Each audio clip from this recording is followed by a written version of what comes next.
Hello, you guys. I hope all is well and that you are all staying warm in this weather and the weather that's on the way. It's kind of frightening, right? So stay warm, peeps. Let's get to this story about Wells Fargo. According to the Associated Press, Wells Fargo has to pay 3.7 billion with a B over consumer law violations. Consumer banking giant Wells Fargo agreed to pay $3.7 billion to settle charges that it harmed customers by charging illegal fees and interest on auto loans and mortgages, as well as incorrectly applying overdraft fees against savings and checking accounts. A bunch of thieves, right? Wells was ordered to repay $2 billion to consumers by the Consumer Financial Protection Bureau, which also enacted a $1.7 billion penalty against the San Francisco bank Tuesday. It's the largest fine ever leveled against a bank by the CFPB, and the largest yet against Wells, which has spent years trying to rehabilitate its image after a series of scandals tied to its sales practices. Regulators made it clear, however, that they believe Wells Fargo has further to go on that front. Put simply, Wells Fargo is a corporate recidivist that puts 1 out of 3 Americans at risk for potential harm, said the CFPB director Rohit Chopra in a call with reporters.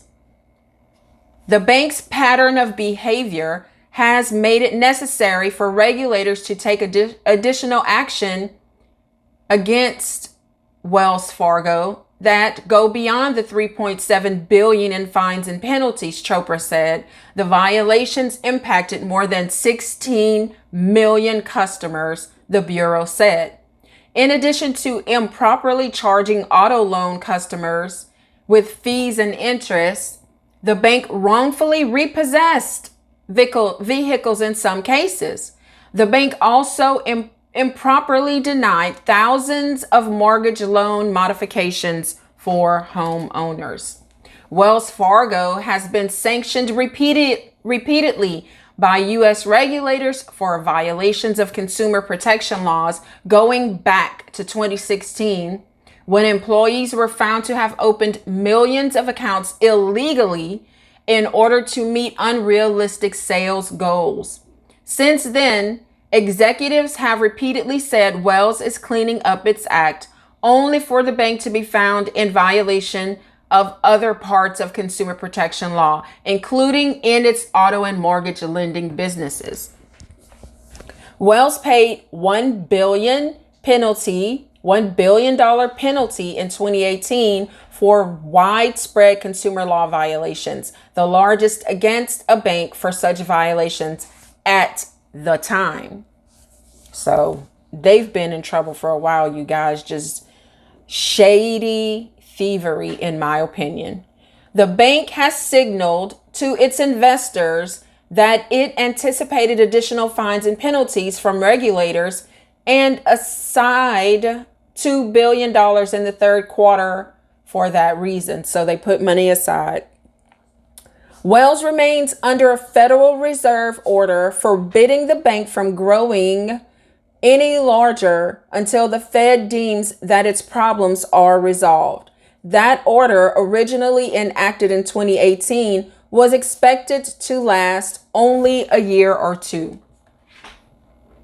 CEO Charles Scharf said in a prepared statement Tuesday that the agreement with the CFPB is part of an effort to transform operating practices at Wells Fargo and to put these issues behind us.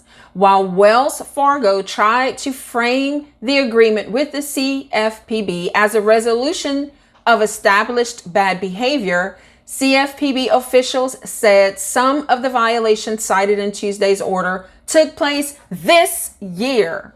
So they didn't learn their lesson, you guys, from 2018, 2016, whenever it began. they didn't learn their lesson. They continued to do crappy things to their customers. Steal, basically, in my opinion. It's thievery. This should not be seen as Wells Fargo has moved past its problems, Chopra said. So you guys, how many of you are with Wells Fargo?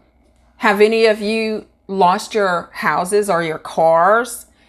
Have any of you been denied to change the terms of your loans on your homes illegally? You know, this is horrible. I know people with Wells Fargo, and they are criminals, in my opinion. They literally are criminals. That's how I see it. And if it was one plain Jane human being, doesn't matter the color of your skin, you'd be under the jail for stealing. Okay? So, thievery is wrong, whether it's a bank who handles billions of dollars or, you know, somebody just on the street walking out of Walmart, which we've seen so many times lately with, you know, $1,000 or $2 worth of stolen goods. I think this bank is worse because they didn't just take a few items, which is wrong, you guys, from a store. They stole from 16 million people, according to this article. 16 million people have been affected. Hopefully, their fines are not over. Hopefully, they have to pay a lot more. Because can you imagine your car being repossessed and you're paying your note, but because of this criminal act, in my opinion, by this criminal bank, in my opinion, you lost your car? First of all, don't think about being humiliated because you were paying your note, right? It was stolen, basically. And then you have no car. What are you going to do to get to work? So it affects every facet of your daily life when you lose your automobile. What if your home was taken from you? What if it was foreclosed on because of their practices? Now you don't have a roof over your head, and all of the thousands upon thousands of dollars that have gone into trying to pay off your home to make sure you have a roof over your head. And maybe if you have kids or, you know, an elderly parent that's living with you, what are you going to do? So I hope that any and everybody who was affected in this way sues the rest of the money out of them. Get money for all of your emotional pain. I couldn't even imagine something like this happening to me. I mean, this is devastating that your car or your home could have possibly been taken because of their actions. Anyway, you guys, my little opinion, if you are with Wells Fargo, get the hell out of there, because they haven't learned anything from their first charge back in 2016. They've paid and paid. They don't care. 3.7 billion is probably nothing for them. And the way that it works in this country, they get the handouts before we do, right? All right. Let me know what you think about this in the comments.